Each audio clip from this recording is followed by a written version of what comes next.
Bismillah, alhamdulillah, wassalatu wassalamu ala rasulillah wa ala alihi wa sahbihi wa mawalah.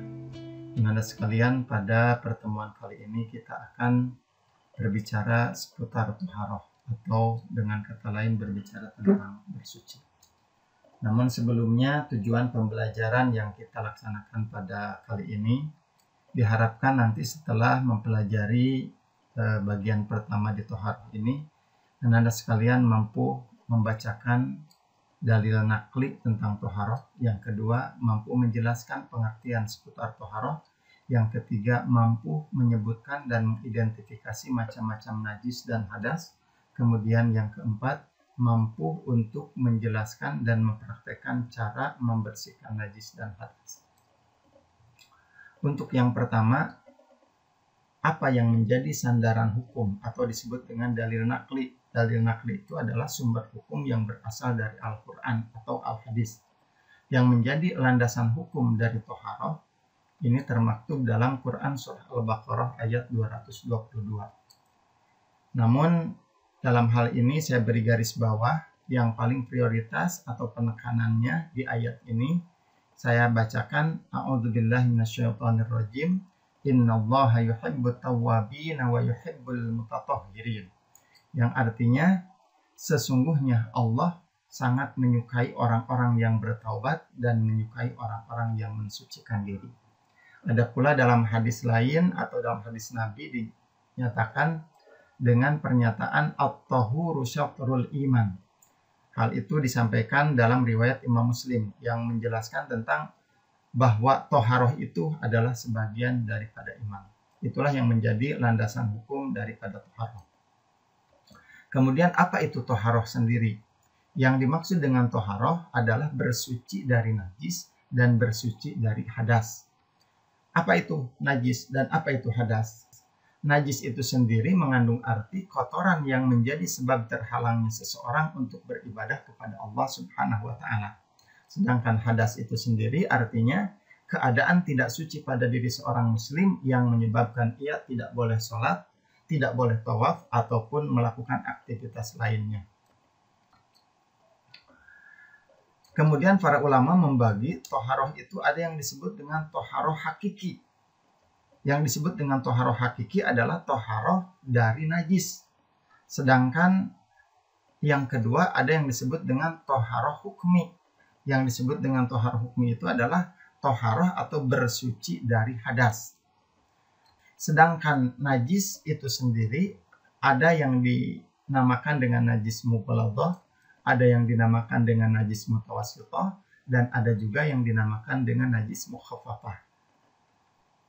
Sedangkan hadas itu sendiri ada yang disebut dengan hadas besar, ada yang disebut dengan hadas kecil. Nah, apa itu najis mughaladah dan apa itu najis mutawassithah dan juga apa najis mukhaffafah? Berikut saya sampaikan contoh najis dan tingkatannya. Dilihat dari tingkatannya, najis terbagi tiga. Satu, ada yang disebut dengan najis mughaladah. Disebut mughaladah karena tingkatannya berat. Contoh dari najis ini adalah najis yang bersumber dari anjing ataupun celeng atau babi. Kemudian yang kedua ada yang disebut dengan najis mutawassithah. Ini tingkatannya tingkatan pertengahan.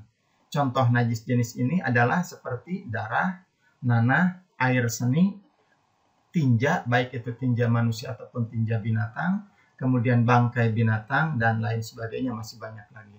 Kemudian yang ketiga, ada yang disebut dengan najis mukhaffafah dengan tingkatannya tingkatan ringan.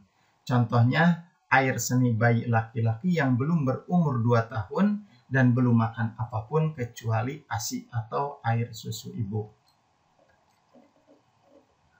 Nah, bagaimana cara membersihkan najis apabila mengenai tubuh kita atau mengenai badan kita? Pertama, kalau tubuh kita atau badan kita atau anggota badan kita terkena najis dan najis itu masuk sifatannya dan najis itu masuk tingkatannya najis mughaladah, maka cara mensucikannya melalui beberapa tahap, yaitu dengan cara membasuh sebanyak 7 kali dan 1 kali diantaranya menggunakan air yang dicampur dengan tanah. Atau kalau masih ragu, 7 kali, maka ada keterangan ulama menyebutkan dilanjutkan lebih dari 7 kali, tetapi disunahkan dengan hitungan yang ganjil. Kemudian yang kedua, bagaimana cara membersihkan najis mutawassithah atau najis pertengahan. Nah, dalam hal najis mutawassithah ini ada dua kategori. Satu, ada yang disebut najis mutawassithah hukmiyah. Artinya, najis mutawassithah hukmiyah itu diyakini adanya tetapi tidak nyata wujudnya atau zatnya, bau dan rasanya. Kalau kita terkena najis mutawassithah yang kategorinya hukmiyah, maka cara mensucikannya adalah cukup dengan mengalirkan air pada benda yang terkena najis tersebut. Kemudian kalau yang mengenai anggota tubuh kita, anggota badan kita ataupun pakaian kita, yang mengenai tubuh kita termasuk kategori najis mutawassithah ainiyah, yang disebut ainiyah itu artinya najis yang tampak wujudnya, tampak zatnya, dan bisa diketahui melalui bau maupun rasanya.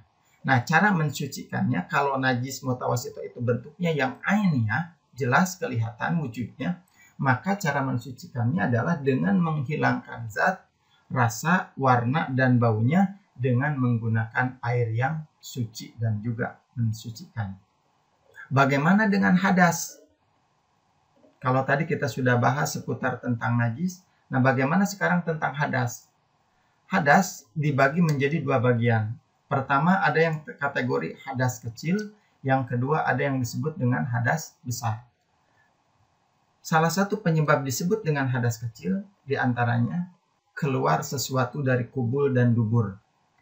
Yang kedua, hilang akal. Misal ketika kita tidur.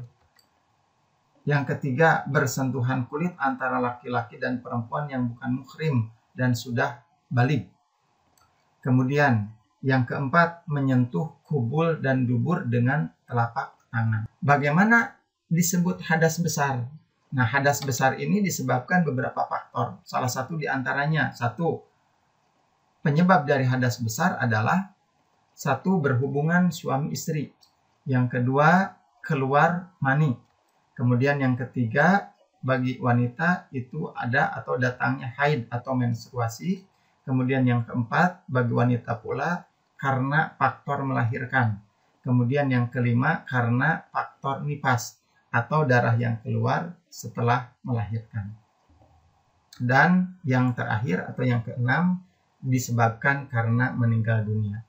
Bagaimana cara membersihkan hadas? Baik itu hadas kecil ataupun hadas besar, insya Allah kita bahas dalam pertemuan berikutnya. Untuk sementara saya cukupkan sekian. Wal afu minkum. Wassalamualaikum warahmatullahi wabarakatuh.